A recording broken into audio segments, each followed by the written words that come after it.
नमस्कार दोस्तों। हम लोग अगला चैप्टर, इसके पहले हम लोगों ने किया है एलसीएम और एचसीएफ। अब हम लोग अगला चैप्टर करने जा रहे हैं परसेंटेज।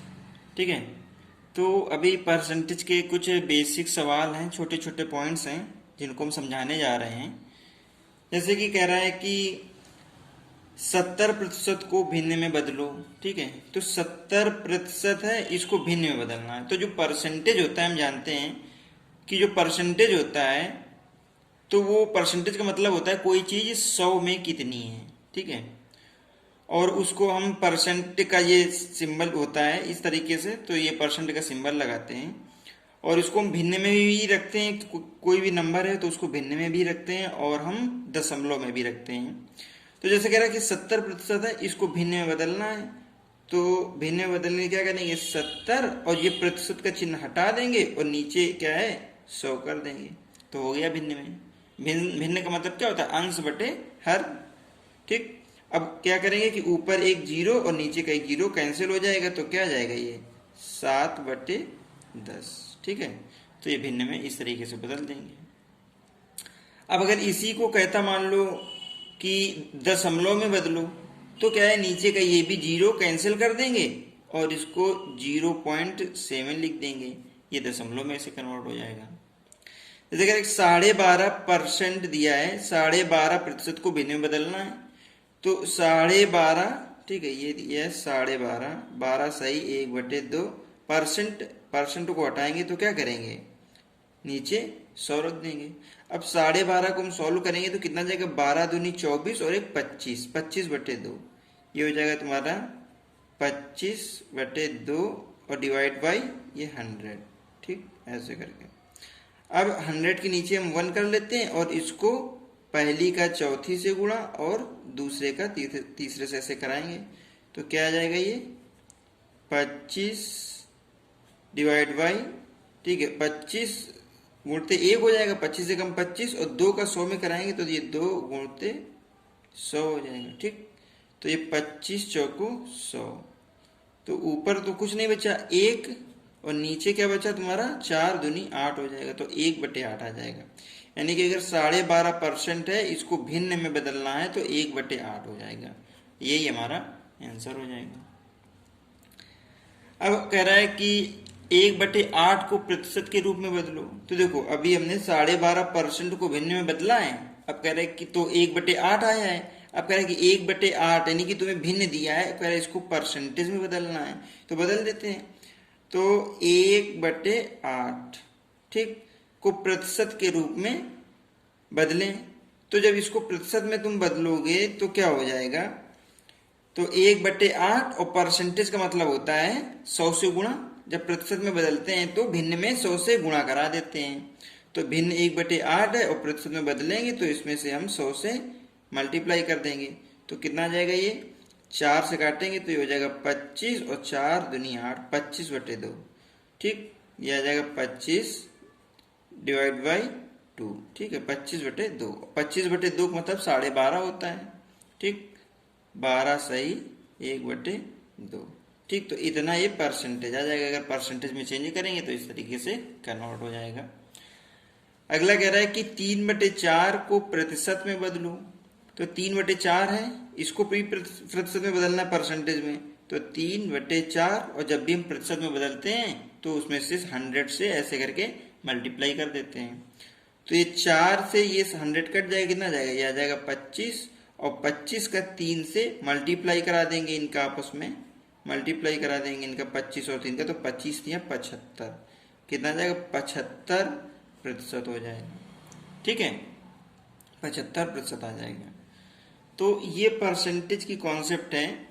जैसे कि अब में दिया है दशमलव दिया गया है, क्या 0.4 को प्रतिशत में बदलना है। ठीक है, तो 0.4 को प्रतिशत में बदलना है, तो कैसे कन्वर्ट करेंगे प्रतिशत में, तो 0.4 है और इसको प्रतिशत में कन्वर्ट करना है। तो प्रतिशत में कन्वर्ट करना है तो तुम चाहो तो 100 से सीधे मल्टीप्लाई कर दो, और या तो हम ऐसे करें, पहले तो ऐसे देखते हैं 0.4 है, इसका हम क्या करेंगे, दशमलव हटा देंगे तो नीचे एक जीरो यानी कि 10 हो जाएगा।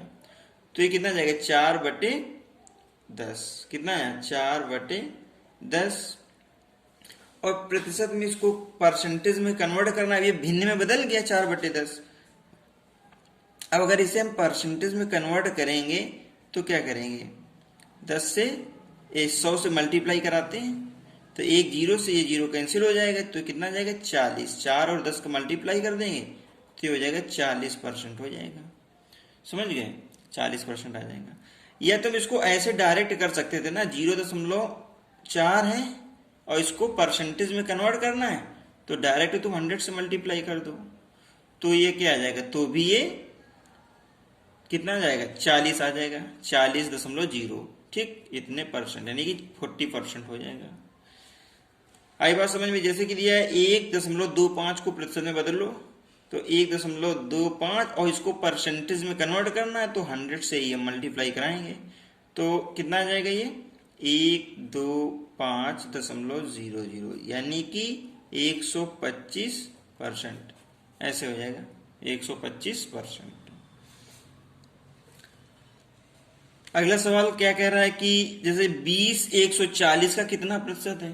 तो ये तो जैसे कि हम लोग अपने परसेंटेज निकालते हैं मार्क्स वगैरह कि हमारे 100 में से कितने आए या मान लो कि 500 में से हमारे कितने आए तो 20 140 का कितना प्रतिशत है तो 20 ऊपर रखेंगे डिनोमिनेटर में और 140 से कंपेयर कर रहे हैं कि 140 का कितना प्रतिशत है तो 140 हम नीचे रखेंगे और इसमें से 100 का मल्टीप्लाई कर देंगे। अब यहाँ से परसेंटेज निकल आएगा ये 0 से ये 0 कैंसिल हो जाएगा और ये 2 से ये 14 तो कितना जाएगा 7 आ जाएगा तो ये 100/7 कितना हो जाएगा 100/7 सॉरी ये आ जाएगा तुम्हारा 100/7 100/7।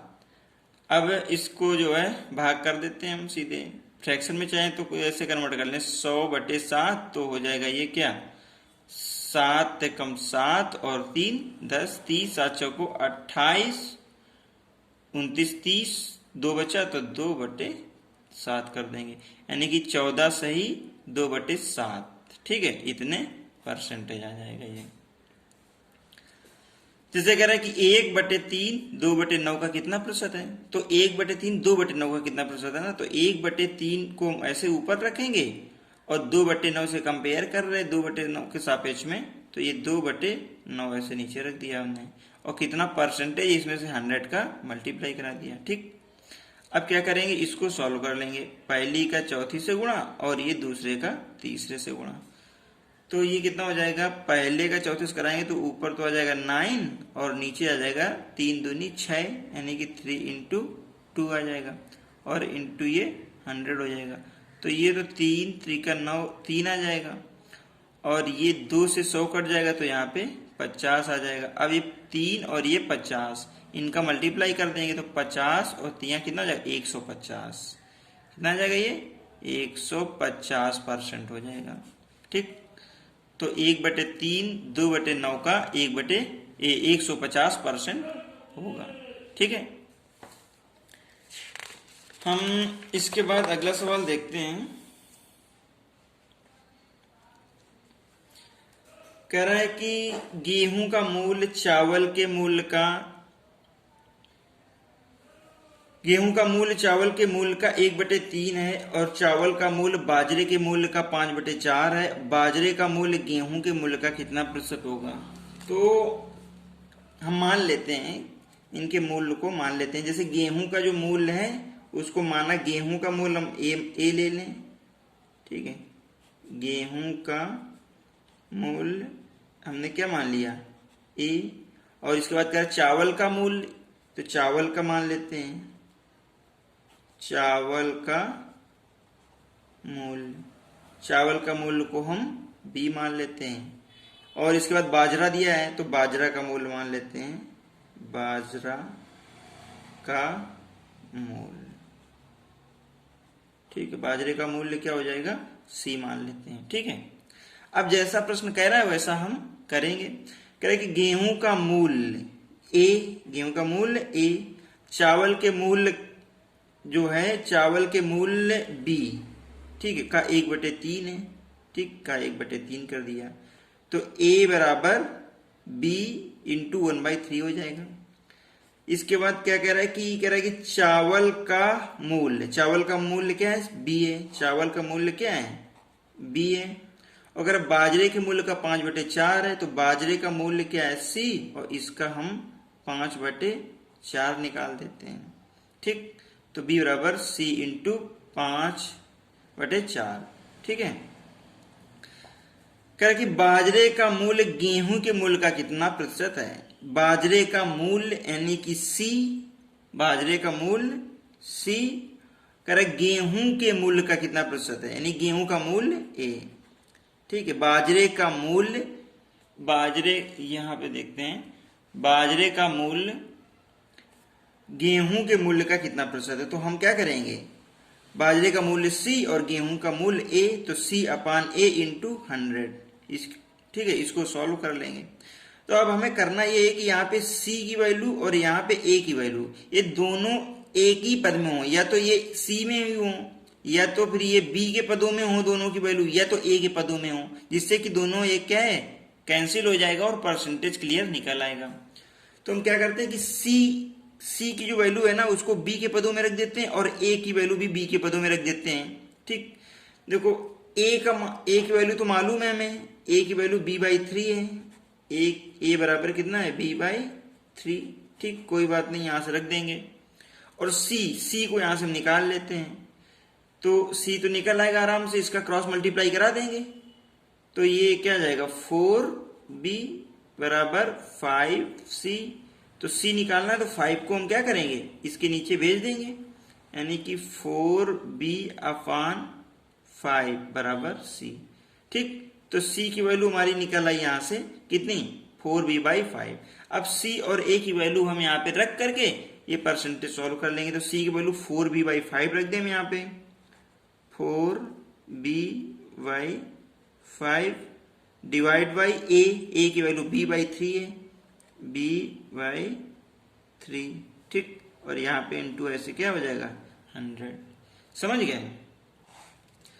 तो अगला स्टेप क्या होगा हम लोगों का कि ये पहले का ऐसे लास्ट में चौथे से मल्टीप्लाई और इन दोनों का आपस में मल्टीप्लाई, तो ये हो जाएगा 4B into 3, 4B into 3 divide by 5B आ जाएगा, कितना आ जाएगा, 5B आ जाएगा, और इंटू ये क्या हो जाएगा, 100। तो अब ये B से ये B कैंसिल हो जाएगा, समझ गए, B से B कैंसिल हो जाएगा, और 5 से 100 को डिवाइड करेंगे तो 5 दूनी 10, ये आ जाएगा 20। और इन सबका अब हम आपस में मल्टीप्लाई करा दें। ठीक, तो 4 इंटू 3 इंटू 20 हो जाएगा, 4 इंटू 3 इंटू 20, तो ये आ जाएगा 4×3 12 दूनी 24 और 240, ये कितना हो जाएगा, 240%। ठीक, तो यही आंसर हो जाएगा हमारा। ठीक है, यानी कि जो बाजरे का मूल्य है वो गेहूं के मूल्य का 240% होगा। समझ गए। अगला सवाल हम लोग देखते हैं, कह रहा है कि क्रय मूल्य पर 20% का लाभ विक्रय मूल्य पर कितने प्रतिशत लाभ के बराबर होगा। तो ये लाभ और हानि का सवाल नहीं है, बस यहाँ पे परसेंटेज तुम्हें निकालना है। कह रहा है कि क्रय मूल्य, देखो उसमें से क्या है कि क्रय मूल्य होता है, विक्रय मूल्य होता है और लाभ होता है। तो अगर लाभ हो रहा है तो विक्रय मूल्य निकालते हैं, तो क्रय मूल्य और प्लस लाभ, यानी कि क्रय मूल्य और प्लस लाभ को जोड़ देंगे तो विक्रय मूल्य आ जाएगा। तो कह रहा है कि क्रय मूल्य, मान लेते हैं कि क्रय मूल्य हम 100, ठीक है, यही मोस्टली 100 मान करके ही सवालों को हम करते हैं। जब लाभ और हानि पढ़ेंगे हम लोग तब वहां पे देखेंगे कि क्रय मूल्य को हमेशा 100 मान करके सॉल्व करेंगे तो आसानी से सॉल्व हो जाएगा। तो क्रय मूल्य जो है ना, क्रय मूल्य को हम मान लेते हैं 100, ठीक है, क्रय मूल्य 100 और लाभ भी दिया है उसने, ठीक है, लाभ और क्या हो जाएगा, विक्रय मूल्य, विक्रय मूल्य, इस तरह से। तो अगर क्रय मूल्य हम 100 मान लें तो कह रहा है कि 20% का लाभ होता है क्रय मूल्य पर 20%, यानी क्रय मूल्य अगर 100 है तो इसमें से 20 रुपए का उसको लाभ हो जाएगा, तो विक्रय मूल्य कितना हो जाएगा, 120 रुपए हो जाएगा। ठीक, भाई क्रय मूल्य और लाभ को जोड़ देंगे तो विक्रय मूल्य आ जाएगा। तो कह रहा है कि जो लाभ था वो क्रय मूल्य पर 20% का लाभ था, तो कह रहा है लाभ जो है विक्रय मूल्य पर कितने प्रतिशत होगा, विक्रय मूल्य पर कितने प्रतिशत होगा। तो लाभ हुआ कितना है, लाभ तो 20 रुपए ही है, लाभ कितना है 20 रुपए।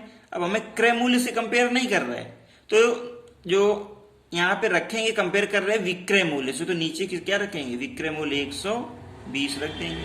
ठीक, यानी लाभ कितना हो रहा है 20, लाभ हो रहा है 20 और विक्रय मूल्य पर तो 120 से कंपेयर कर देंगे, परसेंटेज निकालना है तो 100 से ऐसे मल्टीप्लाई कर देंगे।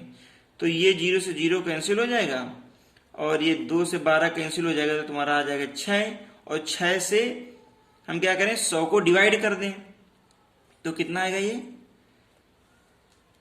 6 ऐसे करते हैं 100/6, तो ये हो जाएगा तुम्हारा 6 एकम 6 और 4 10 40 6 36, ठीक है, और कितना हो जाएगा 4 40, तो फिर 6 36 करके आ जाएगा, 6 7 ऐसे करके आ जाएगा, 16.67 दशमलव में निकाल दिया। ठीक है दोस्तों, तो इस तरीके से विक्रय मूल्य पर लाभ हम निकाल लेंगे कि विक्रय मूल्य पर कितना लाभ होगा। अगला सवाल कह रहा है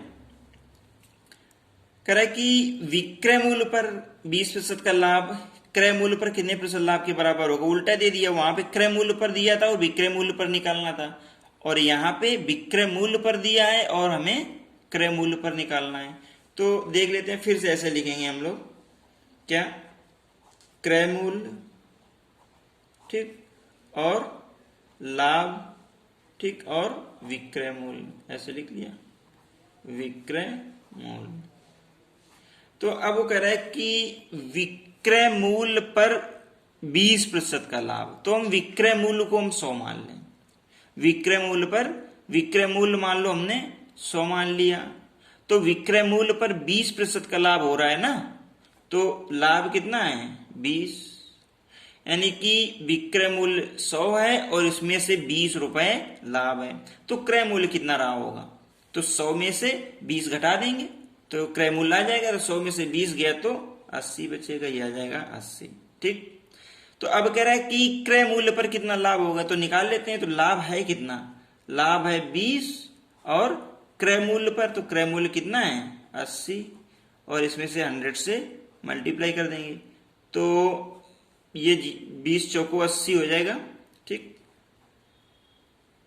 और ये 4 से 100 को हम डिवाइड कर देंगे तो क्या आ जाएगा 25 आ जाएगा, कितना 25%। ठीक, तो जो विक्रय मूल्य पर 20% का लाभ था, अगर उसको क्रय मूल्य से कंपेयर करें तो वो 25% का लाभ होगा।